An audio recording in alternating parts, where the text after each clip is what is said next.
வணக்கம்.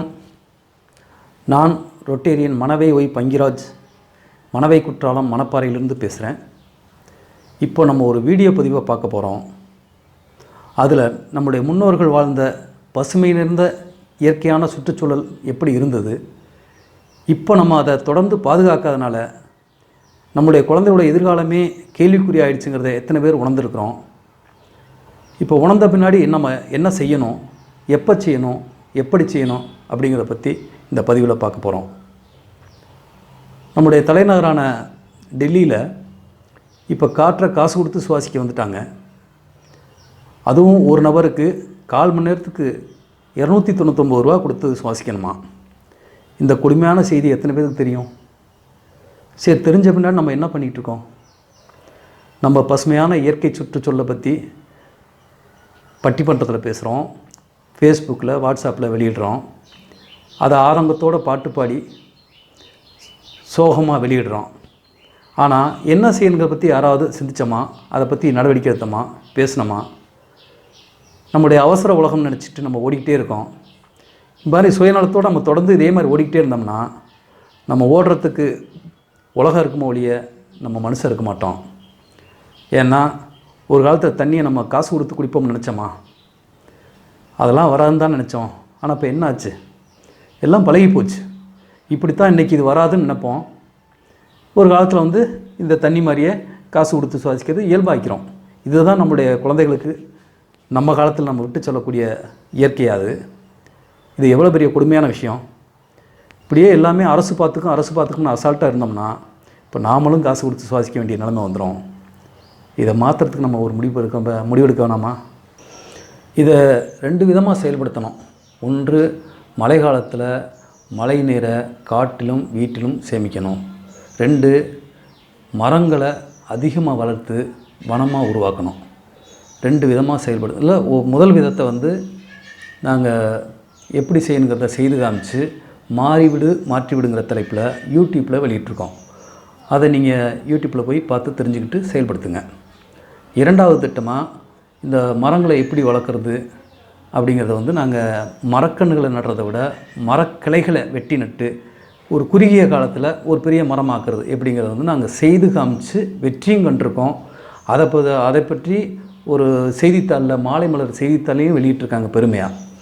அதையும் நீங்கள் பார்க்கலாம். ஆக இப்படி இந்த மாதிரி முயற்சி எடுத்தால் தான் நம்ம அந்த அழிந்து போன இயற்கையை மீட்டெடுக்க முடியும். நம்ம சுவாசிக்கக்கூடிய காற்று இலவசமாக நம்ம சந்ததி கொடுக்க முடியுங்கிற திட்டத்தோடு இதை நாங்கள் செய்து காமிச்சிருக்கிறோம். எப்படி செய்திருக்கிறோம் அப்படிங்கிறத நீங்கள் இந்த வரப்போகிற வீடியோவில் இப்போ நீங்கள் பார்த்து தெரிஞ்சுக்கலாம். இந்த வீடியோவை முழுமையாக நீங்கள் பார்த்துட்டு ஒவ்வொருத்தரும் செயல்படுத்தணும். அப்போ தான் நம்ம இந்த பூமியை காக்க முடியும், நம்ம சந்ததியும் காக்க முடியுங்கிறத வலியுறுத்தி சொல்கிறேன். வாங்க இந்த வீடியோ பார்ப்போம். மரங்கள் அதிகமாக இருக்கும் இடத்தில் மழை அதிகம் பொழியும் என்பது நமக்கு தெரியும். அதே சமயத்தில் மரங்கள்தான் மனிதர்களுக்கு தேவையான உயிர்காற்றை விலையில்லாமல் கொடுத்து கொண்டே இருக்கின்றது என்பதை மனதில் கொள்வோம். மழை நாளில் குழி தோண்டி மரக்கிளைகளை நடுவோம். எந்நாளும் குறைவில்லா மழைநீர் மற்றும் உயிர்காற்றை பெறுவோம் என்கின்ற முழக்கத்தை மனதிற்கொண்டு இதை ஒத்த கருத்துடைய நண்பர்களோடு இணைந்து எல்லா இடங்களிலும் குறுகிய காலத்தில் பெருமளவில் மரங்களை உருவாக்குவது என முடிவெடுத்தோம். மரக்கன்றுகளை நட்டு அது வளர்ந்து பெரிய மரங்களாவதற்கு பல வருடங்கள் தேவைப்படுகின்றது. அதன் பராமரிப்பும் முயற்சியும் மிகப்பெரியது. அது ஒருபுறம் செய்து வந்தாலும் அதைவிட எளிமையான வழியில் புயல் காலங்களில் சாய்ந்துவிடும் மரங்களில் துளிர்விடும் மரங்களை தேர்வு செய்து அதன் கிளைகளை வெட்டி நட்டு ஒரே வருடத்தில் மரங்களாக உருவாக்குவது எளிது. இதை நாங்கள் செயல்படுத்தி வெற்றியும் கண்டிருக்கின்றோம் என்பதை இதன் முடிவில் நீங்கள் அறிந்து கொள்வீர்கள்.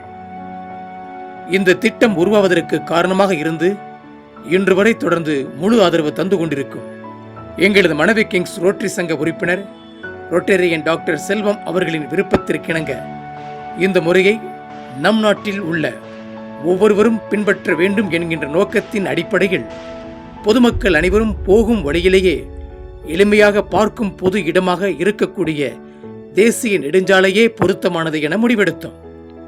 இந்த திட்டத்தின்படி நடப்படும் மரக்கன்றுகளுக்கு வருடம் முழுவதும் நீர் ஊற்றி பராமரித்து தருவதாக ரொட்டேரியன் டாக்டர் செல்வம் அவர்கள் பொறுப்பேற்றுக் கொண்டார்கள் என்பதை பெருமையோடு இங்கே பதிவிடுகின்றோம்.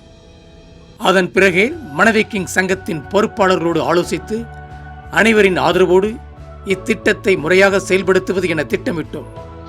எங்களின் தொடர் பராமரிப்புக்கு வசதியாக மணப்பாறையிலிருந்து திண்டுக்கல் செல்லும் தேசிய நெடுஞ்சாலையில் மணப்பாறையிலிருந்து வையம்பட்டி வரை 14 கிலோமீட்டர் தூரமுள்ள சாலையில் இருபுறமும் மரக்கன்றுகளையும் மரக்கிளைகளையும் நட்டு வைத்து அதை மரங்களாக வளர்த்து காட்டுவதென முடிவெடுத்தோம்.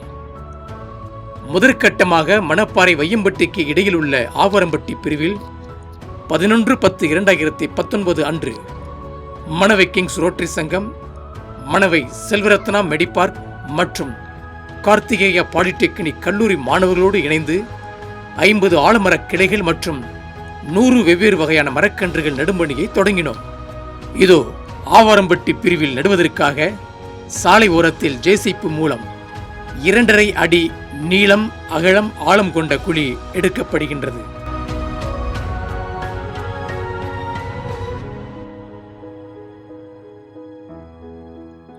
அதில் செம்மண்ணோடு மாட்டு உரம் மற்றும் மண்புழு உரம் கலந்து ஒரு குழியில் 10 சட்டி அளவு கொட்டப்படுகின்றது. மரக்கன்றுகளுக்கு விடும் நீர் வேர்வரை எளிதில் செல்ல வசதியாக மணல் தூண் அமைப்பதற்கு 4 அடி உயரம் கொண்ட 7 இன்ச் PVC குழாய் வைக்கப்படுகின்றது. அதன் பிறகு மரக்கிளையை வைத்து தாய் மணலால் நிரப்பப்படுகின்றது. அதன் பிறகு மணல் தூண் அமைப்பதற்காக வைக்கப்பட்ட குழாயில் மணல் நிரப்பப்படுகின்றது. இப்படி நடப்பட்ட 50 ஆலமரக் கிளைகளில் 37 ஆலமரக் கிளைகள் நன்றாக துளிர்விட்டது. இது எங்கள் திட்டத்திற்கு கிடைத்த மிகப்பெரிய வெற்றி என்பதோடு மேலும் எங்களுக்கு உற்சாகத்தை ஊட்டியது. இதோ நன்கு துளிர்விட்டு வளர்ந்து வரும் ஆலமரக் கிளைகள்.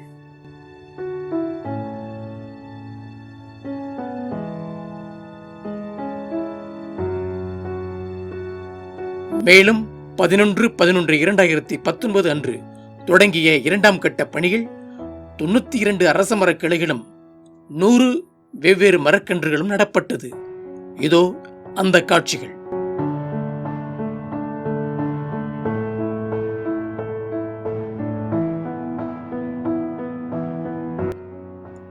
இருபத்தி 1/11/2019 அன்று தொடங்கிய 3ஆம் கட்ட பணியில் 7 அடி உயரம் வளர்ந்துள்ள 300 மகிழ மரக்கன்றுகளும் 100 வேப்ப மரக்கன்றுகளும் நடப்படுகின்றது. இதோ அந்த காட்சிகள்.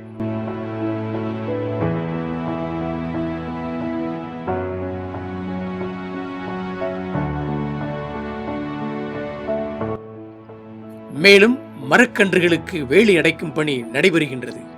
அதற்கு மேல் 6 அடி உயரத்திற்கு பச்சை வலை கட்டப்படுகின்றது. வாரம் 2 முறை தண்ணீர் விடப்படுகின்றது. இதோ அந்த காட்சிகள்.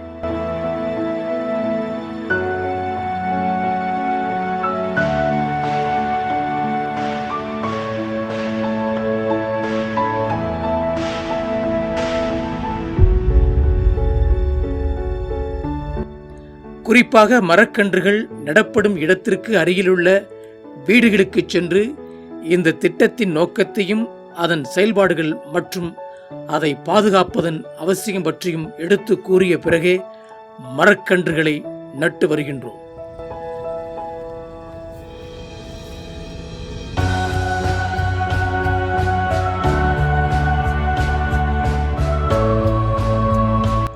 மேலும் இச்செய்தியை மணவை கிங்ஸ் ரோட்டரி சங்கத்தின் சார்பாக சமூக வலைதளங்களில் பதிவிட்டோம். இதை பார்த்த இயற்கை ஆர்வலர்கள் பலர் அவர்கள் தங்கள் ஊர்களில் இதைப்போல் செய்வதாக கூறியுள்ளார்கள்.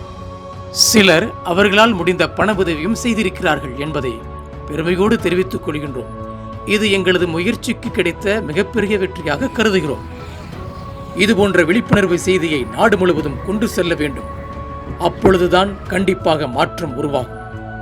ஒட்டுமொத்த தமிழர்களும் ஒன்று சேர்ந்து முயற்சி எடுத்தால் இழந்த பசுமையான பழைய தமிழகத்தை மீண்டும் ஒரு சில ஆண்டுகளிலேயே பெற முடியும் என நம்புவோம்.